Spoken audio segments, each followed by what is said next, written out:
Hello friends, good afternoon. My name is Dikens Kumar Sinha and I welcome you to Tectonic Ice Academy. आज आप लोग को friends ये Bihar current affairs भी आप लोग करवाने जा रहे हैं। इसके पहले एक्चुअली आप लोग का स्टार्ट किए हैं जो एसपीडी का ही था और वो नेशनल इंटरनेशनल वाला करंट अफेयर्स था, बट उससे काम एक्चुअली होगा नहीं फ्रेंड्स। और मैं आप लोग का इस बार कंप्लीट प्रिपरेशन करवाने की कोशिश कर रहा हूँ जितना भी मुझसे हो पाएगा। तो अभी तो मैं आप लोग का एंशिएंट इंडिया का एंशिएंट हिस्ट्री करवा रहा था, ऑलमोस्ट ख़त्म ही हो गया है। एक या दो लेक्चर बचा हुआ है, तो आप लोग का एंशिएंट ख़त्म हो गया है फ्रेंड्स। और करंट अफेयर्स में आज पीडी का नेशनल इंटरनेशनल कर रहा हूँ और आज से रेगुलर आएगा क्योंकि मेरे पास सेटअप नहीं था, सेटअप में प्रॉब्लम हो रहा था, बट सेटअप में आज ले आया हूँ। सारा सेटअप मतलब स्टैंड्स वगैरह जो प्रॉपर रख के बना, इसलिए मैं प्रॉपर देख रहे होंगे आप लोग, क्लियर आ रहा होगा हर चीज़।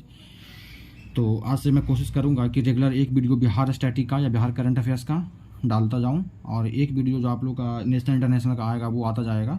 तो दो वीडियो आप लोग को मिलेगा करंट अफेयर्स का, एक मतलब कि बिहार का, बिहार स्टैटिक या बिहार करंट अफेयर्स, ये एसपीडी से आएगा बिहार का, जो 2023 का होगा, देख रहे हैं यहाँ पे। और एक आएगा आपका नेशनल इंटरनेशनल आएगा फ्रेंड्स, जो एसपीडी का ही होगा। तो दो वीडियो यहाँ से मिलेगा और दो वीडियो आप लोग का स्टैटिक दूंगा, कोशिश करूँगा मैं।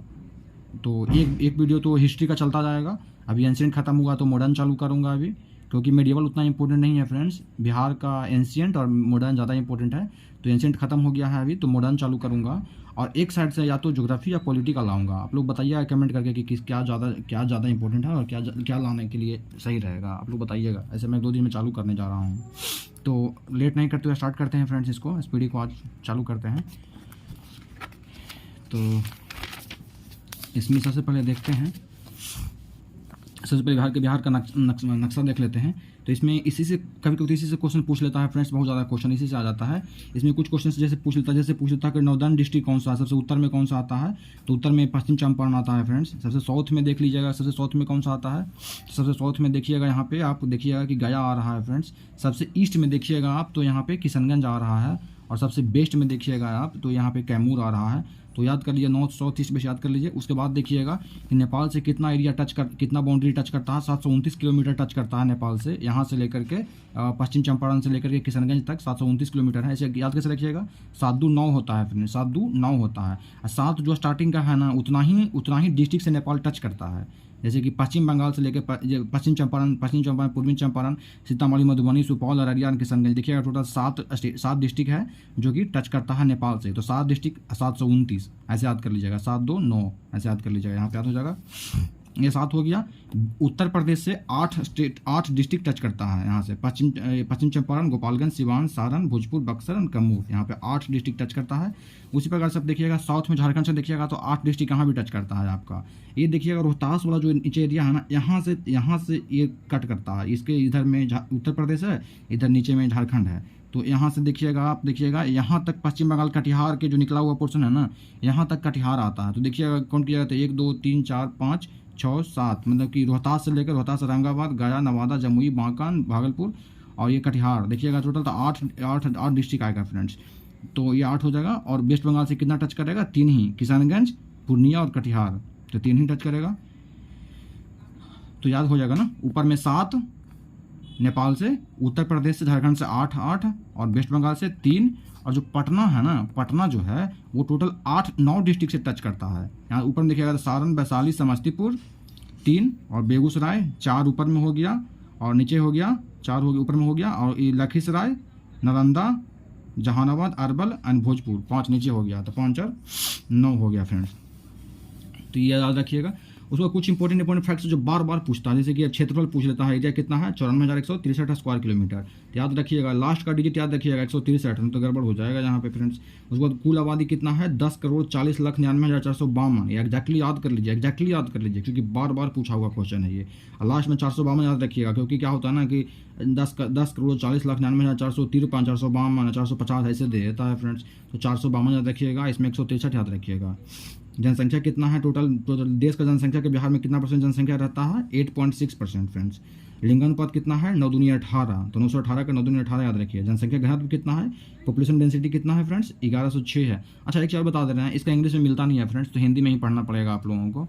तो ये है, तो जनसंख्या घनत्व कितना है, 1106। टोटल प्रमंडल कितना है, 9, टोटल 9 प्रमंडल है, जो कि उसमें टोटल जिला कितना है, 38 जिला है। अच्छा नया वाला जिला कौन सा है फ्रेंड्स, अरवल।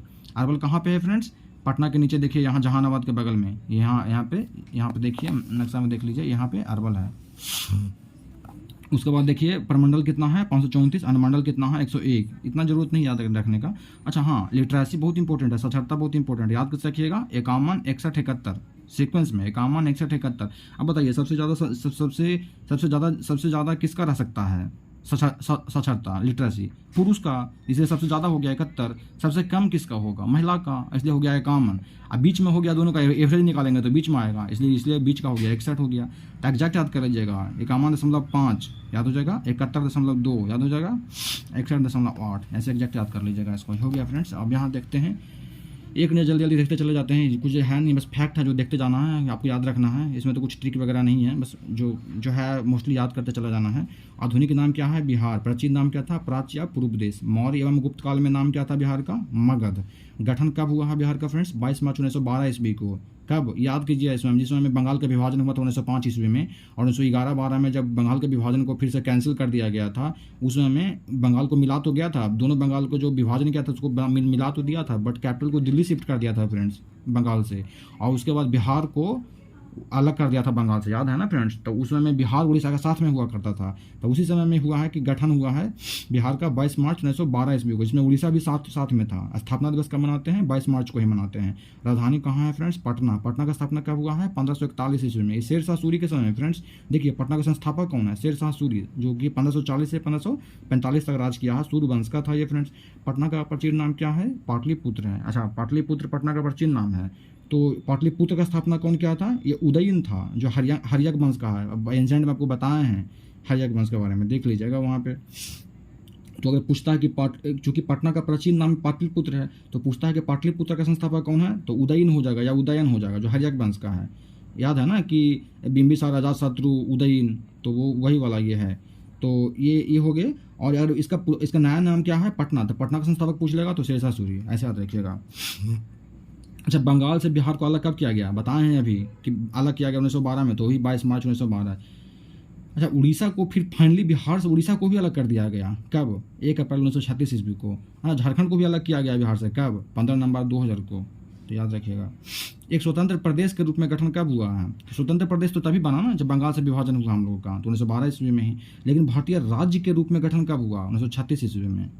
ये 1936 ईस्वी में जब हम उड़ीसा हमारा अलग हुआ, 1 अप्रैल 1936 ईस्वी को। राज्य के रूप में गठन पूछेगा फ्रेंड्स, राज्य के रूप में, तब मार दीजिएगा 1 अप्रैल 1936 मार दीजिएगा, ठीक है ना। और अगर पूछेगा कि प्रदेश के रूप में पूछेगा गठन, तो 1912 मारिएगा। अब कुछ राजकीय प्रतीक देख लेते हैं फ्रेंड्स। तो जैसे कि राजकीय चिन्ह क्या है हमारा? बोधि वृक्ष है, ये गौतम बुद्धा से रिलेटेड है ना। 2 स्वास्तिक के बीच में 2 स्वास्तिक देख लीजिएगा ना, आप देखिएगा 2 स्वास्तिक का चिन्ह रहता है ना। स्वास्तिक कैसे बनाते हैं? ऐसा ही कुछ बनाते हैं ना, गलत होगा तो सॉरी फ्रेंड्स, एक्चुअली ऐसे मैं बनाने की कोशिश कर रहा हूँ, ऐसे बनाते हैं ना 2 स्वास्तिक चिन्ह। तो 2 स्वास्तिक है, उसके बीच में एक बोधि वृक्ष बनाया हुआ, देख लीजिएगा आप नेट पर सर्च करके। राजकीय पशु क्या है फ्रेंड्स? बैल है। राजकीय पक्षी क्या है? गोरैया। राजकीय पुष्प क्या है? गेंदा। राजकीय वृक्ष क्या है? पीपल। मछली क्या है फ्रेंड्स? मांगुर। खेल क्या है? कबड्डी। प्रथम भाषा, राजकीय भाषा, प्रथम भाषा क्या है? हिंदी। दूसरी भाषा क्या है? उर्दू। और तीसरी भाषा क्या है? मैथिली। उर्दू को कब एक्सेप्ट किया गया? 1984 ईस्वी को, याद कर लीजिएगा, क्योंकि छोटा छोटा फैक्ट रहता है, पूछ लेता है सब। राज्य के गीत क्या है? राज्य की प्रार्थना क्या है? तो राज्य के गीत क्या है? मेरे भारत के कंठहार। ये समझ में आ रहा ना, मेरे भारत के कंठहार, ऐसे कुछ करके गीत है ना, याद रख लीजिएगा। और प्रार्थना क्या होता है? हम प्रार्थना किससे करते हैं? जो हमारे देव हैं, ईश्वर हैं, भगवान हैं, तो सूरज भगवान से कर रहे हैं, तो ये प्रार्थना ही होगा। मेरे रफ्तार पर सूरज की किरणें करे राज, ये कुछ ऐसा है। अब देख लेते हैं कुछ, ये देख लेते हैं ज्योग्राफी का कुछ देख लेते हैं फैक्ट्स, भौगोलिक परिचय देख लेते हैं। अच्छा, हमारा आकार क्या है बिहार का? तो बिहार का आकार देखिएगा तो आपका आयताकार है। आगे बताएंगे। क्षेत्रफल अभी बताए हैं 54,163 स्क्वायर किलोमीटर। अच्छा, ये टोटल जो हमारा 54,163 स्क्वायर किलोमीटर है फ्रेंड्स, ये पूरे इंडिया का देखेंगे, पूरे इंडिया का 2.86% है। अच्छा, पॉपुलेशन में क्या बताए हैं अभी? पॉपुलेशन में अभी जस्ट बताए थे आपको कि पॉपुलेशन जो है इंडिया का पॉपुलेशन का 8.6% है। जो पॉपुलेशन हमारा है 10,40,99,452 जो है, वो टोटल 8.6% आता है टोटल कंट्री का। लेकिन अभी आप देखिएगा यहाँ पे एरिया देखिएगा तो मात्र 2.86%। आप इमेजिन कीजिए, पूरा इंडिया का हमारे पास एरिया 2.86% है, ठीक है, लेकिन इसमें पॉपुलेशन इंडिया का शेयर कर रहा है 8.6%। मतलब कितना कम पॉपुलेशन में कितना ज़्यादा, कितना एरिया में, कितना कम एरिया में कितना ज़्यादा परसेंट शेयर कर रहे हैं पॉपुलेशन। इसी कारण से देख रहे हैं यहाँ पे डेंसिटी कितना, हाँ 1106 है। तो ये हो गया फ्रेंड्स, ऐसे ही कंपेयर कर रहे हैं ताकि आप लोग को याद रहेगा। उसके बाद आप देख लीजिए शहरी जैसे तो छोड़ दीजिए, ये सब ज़्यादा इंपॉर्टेंट नहीं है। शहरी और क्षेत्रफल और ग्रामीण क्षेत्रफल, क्षेत्रफल की दृष्टि से बड़ा जिला कौन सा है? पश्चिम चंपारण, जो बताएं सबसे नॉर्थ का जिला पश्चिम चंपारण है, वही सबसे बड़ा जिला भी है। और क्षेत्रफल की दृष्टि से सबसे छोटा जिला कौन सा है? शिवहर। लोकेशन दिखा देते हैं आपको ताकि आपको समझ में आएगा। ये देखिए सबसे बड़ा जिला ये है जो सबसे नॉर्थ में था आपका, और सबसे छोटा जिला यहीं पे देखिए पास में है, यहीं पे शिवहर है जो पूर्वी चंपारण, सीतामढ़ी और मुजफ्फरपुर के बीच में आ जाता है फ्रेंड्स। सबसे छोटा जिला है क्षेत्रफल की दृष्टि से, दोनों ऊपर में ही है, तो ये हो जाएगा। उसके बाद देखिए समुद्र तल से औसत ऊंचाई देख लीजिए, समुद्र तल से औसत ऊंचाई देख लीजिए आप, तो ये 173 फीट है जो कि मीटर में 52 मीटर आता है। समुद्र तट से बिहार की दूरी डिस्टेंस कितना है? ये 200 किलोमीटर है। ये वेस्ट बंगाल वाला ये हो गया, वेस्ट बंगाल के जो हमारे समुद्री तट है वहाँ से कितना दूरी है। अच्छा, अक्षांशीय देशांतर लैटिट्यूड या फिर ये देशांतरीय विस्तार लॉन्गिट्यूड कितना है? तो लैटिट्यूड कितना है फ्रेंड्स? 24 डिग्री से लेकर 27 डिग्री, याद रखिएगा 24 डिग्री से लेकर 27 डिग्री। और ये लॉन्गिट्यूड कितना है हमारा? 83 डिग्री से 88 डिग्री। तो देखिएगा कि ना 24 डिग्री से 27 डिग्री देखिएगा 3 डिग्री के आसपास आ रहा है इसका एक्सटेंशन, और ये 83 डिग्री से 88 डिग्री 5 डिग्री एक्सटेंशन आ रहा है। तो अब देखिएगा ना कि इसका मतलब क्या हो गया? इसका मतलब क्या हो गया कि ऊपर से नीचे कम है, तो देखिएगा आयताकार यहाँ रेक्टेंगुलर बन जाएगा ना शेप है हमारा, ऊपर से नीचे एक्सटेंशन कम है लेकिन इधर से ज़्यादा एक्सटेंशन है, राइट से लेफ्ट, लेफ्ट से राइट, तो ये ज़्यादा एक्सटेंशन है, तो इसका मतलब ये बन जाएगा ना रेक्टेंगुलर बन जाएगा ना। एग्जैक्टली याद कर पाएंगे तो और अच्छा बात है। 24 degree 20 minute 10 second, 27 degree 31 minute 15 second, ऐसे याद कर सकते हैं कि 20 और 10 आधा है, यहाँ पे 30 और 15 है, 30-15 एक्जैक्टली नहीं है, 31-15 है, लेकिन याद करने के लिए कर सकते हैं कि 24 डिग्री 20 मिनट 10 सेकंड, यहाँ 27 डिग्री, यहाँ 30-10 था 20, सॉरी यहाँ 20-10 था, 20 का आधा 10 होता है, यहाँ पे 30 का आधा 15 होता है। तो ऐसे याद कर सकते हैं कि 24 डिग्री 20 मिनट 10 सेकंड और 27 डिग्री 31 मिनट 15 सेकंड ऐसे। फिर यहाँ पे नीचे देखिएगा तो 83 मिनट 83 डिग्री 19 मिनट 50 सेकंड, यहाँ पर 88 डिग्री 17 मिनट 40 सेकंड, ऐसे याद कर सकते हैं। अब लंबाई जैसे देखिए ऊपर से नीचे लंबाई तो कम ही होगा ना क्योंकि एक्सटेंशन कम है, तो 345 है, तो 3 4 5 याद कर लीजिए सीक्वेंस में 3 4 5 ऊपर से नीचे 3 4 5 किलोमीटर। और लंबाई देखिएगा ना पूरब से पश्चिम तो 483 किलोमीटर है। बुद्धा का हमारा डेथ कब हुआ था? 483 ईस्वी पूर्व में ही हुआ था ना, तो 483 किलोमीटर याद कर लीजिएगा इसका एक्सटेंशन, उसका ही हो गया फ्रेंड्स 483। बिहार की लंबाई कितना है? बिहार की जलवायु के कैसा है? उष्णकटिबंधीय, ये ट्रॉपिकल है ना, ट्रॉपिकल मानसून हो जाएगा। ये बिहार की जलवायु उष्णकटिबंधीय मानसून है, ट्रॉपिकल मानसून हो जाएगा। कुल सिंचित क्षेत्रफल कितना है? 72 लाख हेक्टेयर है। बाढ़ से प्रभावित क्षेत्र कितना है? 68 लाख हेक्टेयर है। माने कि सिंचाई में कितना सिंचित क्षेत्र है हम बिहार के पास में? 72 लाख हेक्टेयर। और बाढ़ से प्रभावित क्षेत्र कितना है? 68 लाख हेक्टेयर। सर्वाधिक सिंचित क्षेत्र वाला जिला कहाँ है? सबसे ज़्यादा पानी कहाँ उपलब्ध है जो जहाँ खेती करने के लिए? जमुई में। अब बिहार की पहली सिंचाई जमुई देख लीजिए, लोकेशन देख लीजिए आप लोग, जमुई कहाँ है? यहाँ पे देखिए सबसे साउथ में बांका के पास में, यहाँ पे बांका के पास में जमुई है। यहाँ पे सबसे ज़्यादा खेती के लिए पानी उपलब्ध है यहाँ पे फ्रेंड्स। तो कहाँ पे थे हम लोग? यहाँ पे थे हम लोग, ये हो गया जमुई हो गया। बिहार की पहली सिंचाई परियोजना कौन सा है फ्रेंड्स? ये सोन हो गया, सोन परियोजना हो गया। और सबसे पहली सिंचाई परियोजना सोन परियोजना। सोन नदी बहती है ना, रोहतास के आसपास से बहती है, नीचे से जाती है ना, गंगा में मिलती है, तो सबसे पहली सिंचाई परियोजना यही है सोन परियोजना। और सबसे बड़ी सिंचाई परियोजना पूछेगा ना, मैंने सबसे पुराना पूछेगा तो सोन परियोजना है, लेकिन सबसे बड़ा पूछेगा तो गंडक परियोजना है, जो गंडक नदी पे जो ऊपर से आती है, गंगा में बहती है, मिलती है। तो ये हो गया, मैंने सबसे बड़ी गंडक है, सबसे पुरानी सोन है। राज्य में औसत वर्षा कितना होता है फ्रेंड्स? तो 987, उल्टा दीजिएगा इसका फ्रेंड, 789 नहीं 987, 987 mm है। ये पुराना डाटा है, 2001 का ये आसपास का है।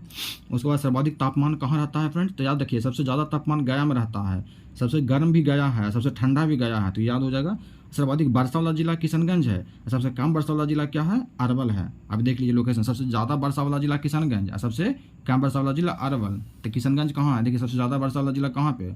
किशनगंज। सबसे कम वर्षा वाला जिला अरवल। अब देखिए याद कैसे रहेगा आपको, किशनगंज में सबसे ज़्यादा वर्षा क्यों होता है?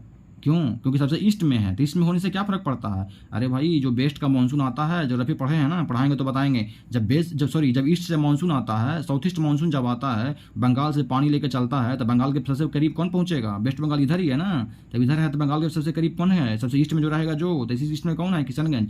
सबसे ज़्यादा वर्षा कहाँ होगा? किशनगंज में। और सबसे बेस्ट में रहेगा जहाँ कम वर्षा होगा, तो बेस्ट में तो ये सब है, सारा ही है, लेकिन याद रखिए कि कैमूर उमूर है, रोहतास है, ये सब हिली एरिया है, तो हिली एरिया में वर्षा हो जाता है। यहाँ पे अरवल में थोड़ा वर्षा कम होता है, और पश्चिम बंगाल ऊपर में तो आपको हिमालय ही है, तो वर्षा तो थोड़ा होता है, लेकिन अरवल वाला रीजन में वर्षा सबसे कम होता है। ठीक है ना, तो याद रखिएगा इसको, किशनगंज और अरवल। ठीक है फ्रेंड्स। और उसके बाद भौगोलिक सीमाएं देख लेते हैं एक बार। यहाँ पे भौगोलिक सीमाएं एक बार देख लेते हैं। यहाँ पे देख लेते हैं कि उत्तर में नेपाल, दक्षिण में झारखंड, पूरा में पश्चिम बंगाल तथा पश्चिम में उत्तर प्रदेश है। पता ही है, बताए हैं जस्ट अभी। राज्य की सीमा से लगे राज्य अभी बता चुके हैं फ्रेंड्स कि राज्य कितने हैं, जो राज्य की सीमा से लगे राज्य कितना है, 3 राज्य हैं। कौन कौन? उत्तर प्रदेश, झारखंड और पश्चिम बंगाल। उत्तर प्रदेश के सीमा से लगे जिले कौन कौन हैं? तभी 8 हैं, जो बता चुके हैं, अभी आपको फिर से नहीं बताएंगे। पश्चिम बंगाल की सीमा से लगे कितने जिले हैं? 3 जिले हैं, ये भी बता चुके हैं। झारखंड की सीमा से लगे कितने हैं? 8 जिले हैं। बिहार की सीमा से लगे एकमात्र देश कौन सा है उत्तर में? नेपाल है, बता चुके हैं। बिहार नेपाल अंतर्राष्ट्रीय सीमा की लंबाई 729 बता चुके हैं। ये भी 729 है, बताए ना। 7 + 2 9। और नेपाल की सीमा से कितने जिले लगते हैं? तो 7 जिले, यही जिले 7 हैं जो लगते हैं, बता चुके हैं सब। बिहार की राजधानी पटना से लगे जिले कितने हैं? तो 9 हैं, बता चुके हैं, गिन के भी बता चुके हैं। सबसे उत्तरी जिला कौन सा है? पश्चिम चंपारण, सब बता चुके हैं सब मैप में। उत्तरी जिला पश्चिम चंपारण, दक्षिणी जिला गया, पश्चिमी जिला कैमूर और पूर्वी जिला किशनगंज, बता चुके हैं फ्रेंड्स। तो हो गया फ्रेंड्स, 2-2 पेज करवाते जाएंगे तो आपको 1 महीना में सारा करवा देंगे। और मेरा टारगेट ये है फ्रेंड्स कि आज 15 अगस्त है फ्रेंड्स, तो 15 अगस्त से 15 सितंबर तक आपका सारा कोर्स तो मतलब जितना हो पाएगा मैं ट्राई करूंगा खत्म करवाने का। करंट अफेयर्स तो करवा ही दूंगा आप लोग एटलीस्ट, और स्टैटिक में भी जितना हो पाएगा करवाऊंगा। तो टारगेट ये है फ्रेंड्स कि 15 अगस्त से 15 सितंबर तक जितना हो पाए कवर करते हैं साथ में मिल करके, और जोश को जुनून के साथ में तैयारी कीजिए और निकाल देना है इस बार। और 15 अगस्त के बाद में फिर 15 अगस्त से 15 सितंबर तक करते हैं। 15 सितंबर के बाद में फिर 15 दिन मिल जाएगा आपको। फिर सितंबर लास्ट में एग्जाम है, तो 15 दिन में फिर रिवीजन कीजिएगा आप लोग। रिवीजन भी मोस्ट इंपॉर्टेंट होता है फ्रेंड्स। तो अब 1 महीना है, जोश जुनून से लग जाइए और कवाड़ दीजिए। ऐसा कुछ नहीं है कि नहीं हो सकता है। हाँ देखिए, असफलता मिलता है आदमी को, लेकिन असफलता से सीख करके ही तो फिर ये होता है ना, मज़ा होता है ना। एक ही बार में मिल जाएगा तो क्या मतलब क्या इंपॉर्टेंस रह जाएगा उसका। और मतलब कि आप जर्नी को एंजॉय कीजिए, जर्नी को बोरिंग लीजिएगा ना। जर्नी को बस दिन भर बस टेंशन में रहिएगा तो कुछ नहीं होने वाला है। सब कुछ अच्छा होगा। आप इतने मेहनत करते हैं, इतने पढ़े लिखे हैं फ्रेंड्स, इतना हार्डवर्क किए हैं, तो कहीं वेस्ट नहीं होगा। उसको बस सही डायरेक्शन में लगाइए और मेहनत करते रहिए, ज़रूर सफलता मिलेगा। सफलता को बस देखने का नज़रिया है फ्रेंड्स, किस तरह से देखते हैं। अगर कहीं कुछ करना चाहते हैं, फेल हो जाते हैं, तो उसको असफलता के रूप में मत देखिए। कहीं ना कहीं वहाँ से आप क्या सीखे, वहाँ से क्या गेन किए, उसको देखिए। और जर्नी को मतलब कि एक पॉजिटिव वे में देखिए फ्रेंड्स। एक जर्नी है, एंजॉय कीजिए, बस इसको एंजॉय करके चलिए, अच्छा लगेगा फ्रेंड्स। तो मिलते हैं नेक्स्ट वीडियो में फ्रेंड्स। Thank you.